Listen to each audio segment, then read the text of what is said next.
Se você é daqueles que diz, meio que por osmose, meio que já por vício, como muitos dizem por aí, que o Palmeiras hoje está pau a pau com o Flamengo.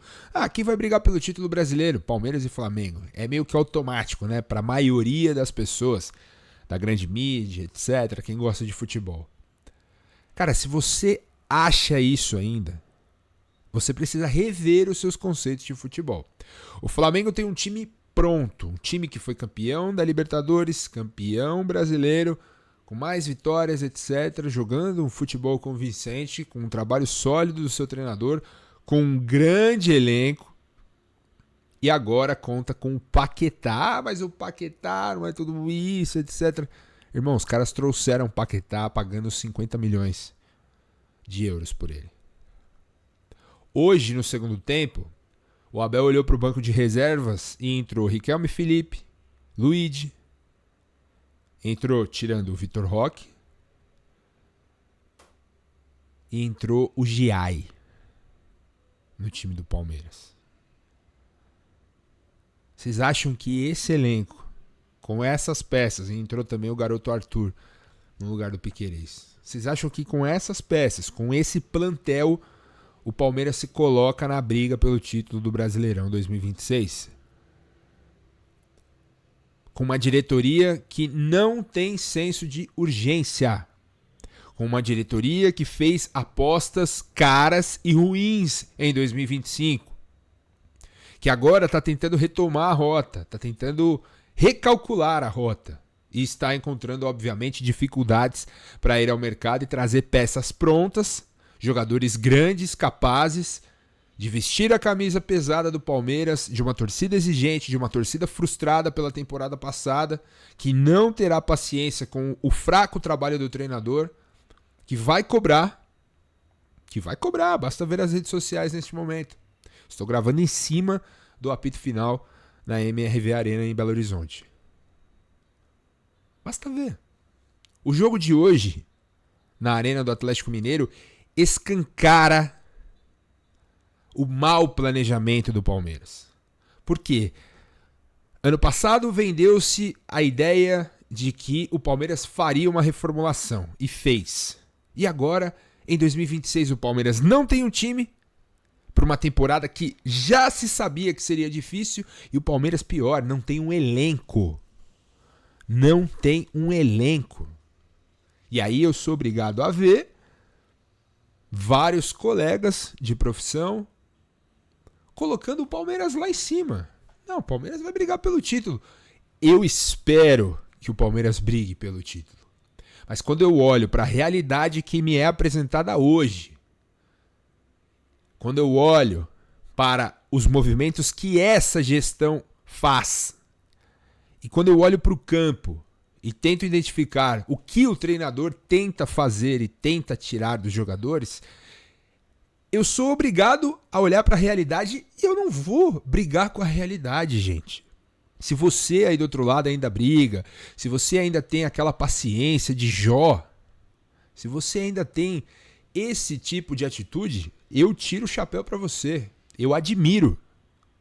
Porque conhecendo quem está à frente do Palmeiras hoje, a falta de senso de urgência que paira sobre a Sociedade Esportiva Palmeiras hoje, eu não consigo ser otimista com o que vem pela frente em 2026. Espero muito estar errado. Espero que reforços cheguem à academia de futebol, que o Palmeiras consiga trazer jogadores capazes de elevar a qualidade que está escancarada aí, a falta que um camisa 5 faz. A gente vai falar detalhadamente sobre o jogo, mas é assim, precisa, o time clama por um camisa 5, o time clama por um zagueiro minimamente confiável para atuar ao lado de Gustavo Gomes. O Palmeiras hoje tem 2 laterais que não conseguem jogar. O Piquerez não está bem há 2 anos, no mínimo. Que ele não consegue ter uma sequência de jogos que ele já teve com a camisa do Palmeiras desde que chegou ao clube em 2021. O Kelvin fez gol contra o São Paulo, a gente falou aqui de confiança. Além da falta de confiança que é nítida no jogo do Kelvin, Principalmente na maior valência dele, que é a parte ofensiva. Quando a gente olha para o que um lateral tem que fazer como primeira função, que é saber defender, o Kelvin dá dor nos olhos. É um jogador pavoroso quando precisa defender. E hoje fez um gol contra bizarro. Um gol contra de quem estava jogando cagado. De quem estava nervoso. De quem estava sentindo nitidamente o peso da partida. O Palmeiras precisa de muitos ajustes. Precisa de muitos ajustes. E vamos falar aqui também de algumas questões individuais, tá? Vamos falar sobre isso no vídeo de hoje, então já peço para você deixar o like, deixar o hype, se inscrever aqui no meu canal, compartilhar o vídeo com seus amigos palmeirenses. Vamos fortalecer aqui mais essa mídia palestrina na internet e eu conto com vocês, beleza? Então vamos lá falar do jogo. Atlético Mineiro 2, Palmeiras 2. Primeiro tempo. Palmeiras começou muito bem. Até fiquei surpreso de ver a atuação do Palmeiras. Vou falar baixinho, tá? Tava dando gosto de ver.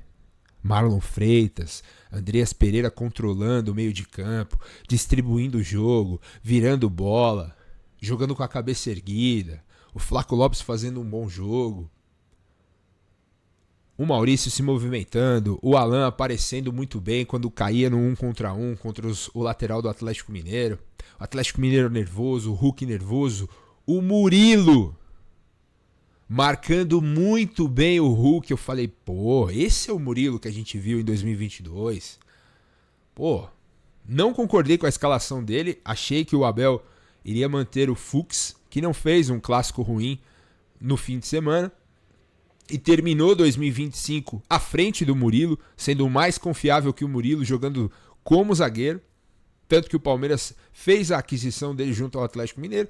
Mas o Murilo vinha fazendo um bom jogo. Como nos últimos jogos contra o Atlético Mineiro, o Murilo marcava bem o Hulk. Muito bem, o Hulk não fez absolutamente nada no primeiro tempo, além de reclamar. E o Murilo marcava ele muito bem. O Palmeiras fez 1-0 com gol de bola parada. Gol de escanteio que eu não via desde 2022, batido no primeiro pau. Flaco Lopes mais uma vez. 3 gols, 3 assistências, com confiança. O Palmeiras encaminhava ali um primeiro tempo muito bom. Com a torcida empolgada, feliz. Surpresa pela boa atuação. E já imaginando, pô, é isso que a gente quer ver do Palmeiras. Toque de bola, sem chutão. Controlando o jogo no meio de campo com o Marlon, com o Andreas. E aí toma um gol ridículo, numa furada vergonhosa do Murilo, num bate-rebate que a bola ainda sobrou para ele tirar, ele não consegue tirar, o jogador do Atlético Mineiro faz um chute, e aí o Carlos Miguel. Carlos Miguel. Eu sei que o chute foi difícil, que tinham jogadores na sua frente e etc. Mas, meu irmão, mais uma bola que passa por baixo de você e você não consegue fazer a defesa. Não vou nem comentar o seu jogo com os pés, que é pavoroso também. Palmeiras não tem mais essa alternativa de começar a jogada com o goleiro. E os jogadores, a todo momento, já que meio que automatizados pelo sistema de jogo, recuam a bola para o Carlos Miguel sem medo. E o torcedor palmeirense fica com frio na espinha, porque ele não passa absolutamente nenhuma confiança, porque ele não tem qualidade com o jogo com os pés. E mais uma vez falhou no gol. E aí entra um ponto importante. Algo que eu comentei com amigos no grupo. O Palmeiras mentalmente parece que derreteu. E aí entra a questão do treinador. Como pode um time que vinha fazendo um primeiro tempo muito bom, dentro das circunstâncias, do contexto da temporada e tudo mais, vinha jogando um jogo dentro de campo que a torcida sempre pediu, jogo de toque de bola, respeitando as características do time, etc., se impondo frente ao Atlético Mineiro fora de casa, e aí toma um gol com essa falha bizarra defensiva e desmorona. Volta para o segundo tempo mal. Teve até um lance ali de pressão no Atlético Mineiro, que o Everson fez algumas boas defesas e só. Não criou mais nada, não conseguiu controlar o jogo no meio de campo. Óbvio, do outro lado tem um adversário, é preciso sempre reconhecer, um time do Atlético Mineiro reforçado, um time até que certo ponto interessante, com jogadores experientes, jogando um futebol agressivo, a moda do Sampaoli, que é um mala também, vamos falar. Mas mesmo assim, o Palmeiras, tudo que fez no primeiro tempo não conseguiu repetir no segundo. E aí é salvo por um impedimento bem do Mandrake, que é outra bizarrice também. A CBF promete uma coisa, faz todo mundo criar essa expectativa do impedimento semiautomático e não consegue, na abertura da temporada do campeonato, não consegue colocar a tecnologia em jogo. Então não promete. E aí o gol é anulado, graças a San Genaro. E mesmo assim, você vê o time tomando um gol do jeito que tomou, no lançamento do Everson. E o Carlos Miguel, mais uma vez, a bola passando embaixo dele. Ele tem um reflexo muito ruim. Ele é um bom goleiro em chutes de longe, saída do gol. Com os pés é horroroso. E parece que ele é muito grande. Quando a bola vem rasteira e forte e rápida, ele não tem tempo de reação. Ele tenta fazer a defesa com os pés. Podem olhar. O gol do São Paulo no sábado, ele tenta defender com os pés. A lá goleiro de futsal. O primeiro gol hoje também. A bola vem rápida, forte em cima dele. Ele não tem o tempo de reação. Tenta também defender com os pés. No segundo gol do Coelho, que foi anulado, ele também tenta fazer o movimento com os pés. Porque não dá tempo de chegar. É muito alto. Mais um problema. E um problema defensivo. Outro ponto também. A defesa. Chamamos a atenção aqui no sábado. Revejam o vídeo. Tá aí no meu canal. Levantei o alerta. Não sou eu, né? Quem sou eu? Assim, não todos, né? Mas boa parte dos que fazem vídeos sobre o Palmeiras, dos que criam conteúdo sobre o Palmeiras, exceto os puxa-sacos, né? Que pisam em ovos para fazer algum tipo de crítica um pouco mais dura, né? Esses a gente desconsidera. Esses, inclusive, eu acho lamentável algumas posturas, mas não vou ficar falando do trabalho dos outros aqui, não é a intenção do vídeo. Mas você vê nos canais, nas notícias, nos comentários dos colegas atentos que o Palmeiras tem um problema latente na defesa. Por quê? Porque o time joga exposto. Dentro do modelo que o Abel quer jogar, que é esse modelo que eu já questionei aqui também, de perseguições individuais, que você exige muito do físico dos atletas, para usar melhor a qualidade de Marlon, de Andreas, para que eles não precisem se desdobrarem na marcação em perseguições muito longas, e quando o Palmeiras recupera essa bola eles estão muito atrás. Você precisa urgentemente ter um camisa 5. Porque o Abel parece que não vai apostar no Luiz Pacheco. Tampouco no Larson. Ele está olhando para eles, pelo que eu entendi, pelo que eu avaliei, pelo feeling. Quando a gente olha a escalação hoje, o time titular é esse. E os meninos vão mesclar no Paulista. Do ponto de vista estratégico, não está errado. O Brasileirão é muito mais importante que o Campeonato Paulista. Óbvio. Mas se você quer dar ritmo de jogo, se você quer solidificar o seu modelo de jogo, você precisa dar ritmo para os jogadores. Você precisa colocar, você precisa testar em alto nível. E ele hoje tinha uma oportunidade de ter colocado o garoto, que correspondeu bem no Paulista, até em testes grandes, como contra o Santos, no jogo de Série A. Foi bem, na cabeça de área, protegeu bem a defesa, contra o Mirassol também. E hoje ficou nítido a falta de um camisa 5 à frente da defesa. No segundo tempo, a todo momento, o Atlético Mineiro estava no mano a mano com o Murilo e com o Gustavo Gomes. O Murilo já não vem bem. E aí eu questiono o técnico de colocá-lo. É um jogador que está sem confiança, que vem jogando mal há pelo menos 3 anos e sai de titular. E não passa nenhuma segurança para a defesa do Palmeiras. Depois que falha, então, o segundo tempo do Murilo foi pavoroso. Do Kelvin, então, não vou nem comentar para não me estressar. Então são muitas coisas que o Palmeiras precisa urgentemente resolver. E a primeira delas cabe à diretoria do Palmeiras. De ser um pouco mais ágil no mercado, de tentar fazer algum movimento diferente. A janela já está fechando, o tempo está passando. O Campeonato Brasileiro serão 18, agora 17 rodadas até a Copa do Mundo. Tem primeira fase de Libertadores. Daqui a pouco o Paulista funila, vem um grande clássico. A torcida vai querer jogar. O Abel vai ser sincero ao ponto de chegar e falar: nossa prioridade não é o Campeonato Paulista. Vamos descartar essa competição. Descarta. Não descartou o Brasileiro no ano passado? Descarta o que é menos importante nesse começo de ano, já que o Palmeiras não tem um elenco para ficar rodando. Para ficar, sabe? Não tem. Não tem. Se você vê algum amigo seu falar que o Palmeiras tem um grande elenco, corrija ele. Chame-o de burro. Porque o Palmeiras hoje não tem um grande elenco. Vejam quem entrou no segundo tempo. Vejam quem estava no banco de reservas como alternativa. Daqui a pouco a gente vai ver o Flamengo jogar. Aí sim é um elenco que está se reforçando com mais uma peça que você pode achar superestimada e tudo mais, mas para nível Brasil, nível sul-americano, vai fazer a diferença, ainda mais num time azeitado. Isso é uma contratação de peso. O Marlon Freitas foi uma contratação de peso, mas parou nele. Por que parou nele? Vocês já se questionaram? Então, gente, assim, tô com dor de cabeça, esse jogo me irritou um pouco. Me irritou um pouco porque a gente tem visto nos últimos anos como o Palmeiras mais erra do que acerta no mercado de transferências.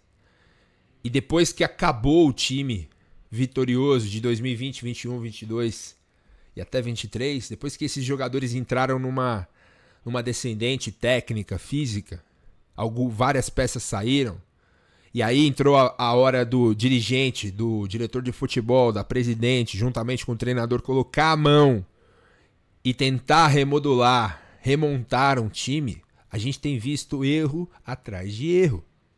E isso, pelo menos pra mim, me tira a perspectiva de que o Palmeiras conseguirá montar um grande time. Eu vi agora no Twitter uma página brincando: o hipotético Palmeiras seria maravilhoso, né?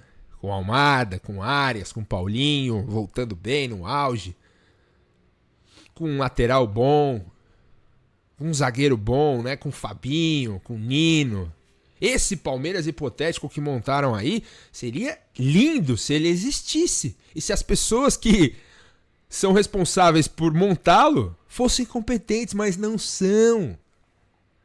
Essa gestão é a gestão de trazer jogadores do nível do Jailson, do nível do Atuesta, do nível do Jorge, do nível do Tabata, do nível do Facundo. Essa gestão é para trazer jogadores desse nível. Porque esses jogadores são fáceis de trazer. Agora, essa gestão para trazer um Andrés, para trazer um Vitor Roque, foi um parto. Imaginem agora para trazer um jogador para resolver o meio de campo do Palmeiras, para proteger a defesa, para ser um capitão, para ser um líder ali junto com o Marlon Freitas, com o Andrés Pereira. Vocês acreditam que eles são capazes? Eu não acredito. Eu não acredito. Por isso, corrija o seu amigo, o seu colega, que falar para você que o Palmeiras tem um grande elenco. Não é verdade. Fala para ele, assista 90 minutos do Palmeiras, pegue a relação do banco de reservas do time titular. É duro, né? A realidade do palmeirense nos últimos 10 anos tem sido de ter um elenco minimamente equilibrado. E você vê o time dentro de campo. É o reflexo disso. É um time desequilibrado. Defensivamente exposto. Ofensivamente até tem boas valências, até consegue criar, incomodar o adversário. Mas um time de futebol que quer disputar tudo, ele precisa primeiramente ser equilibrado. Quando esse equilíbrio virá? O ano será longo e, pelo visto, será duro. Quero saber sua opinião, deixa aí embaixo nos comentários. Não se esquece do like, do hype. E, claro, de se inscrever aqui no canal e compartilhar com seus amigos. E dos males, o menor, né? Pelo menos empatamos. O Vitor Roque entrou ali no final e salvou a lavoura. E o Palmeiras estreia no Brasileiro contra o Galo com pelo menos um ponto. Mas, como eu disse, depois da final da Libertadores, em outros vídeos, a gente vai ficando repetitivo, isso cansa, na minha opinião. Muita coisa precisa mudar no Palmeiras. Beleza? Deixa seu comentário aí, quero saber o que você achou dessa estreia. E a gente volta aqui amanhã para falar mais de Sociedade Esportiva Palmeiras. Espero que a diretoria tenha senso de urgência e olhe para o time titular, olhe para o elenco e veja. Vocês querem ser vencedores nessa gestão com esse plantel? Acho que está mais do que claro que desse jeito o Palmeiras não vai chegar a lugar nenhum em 2026. Vai ser uma extensão ainda mais dolorosa do que foi 2025. Torçamos para que as coisas mudem. Demorou? Tamo junto, grande abraço e avante palestra, nós.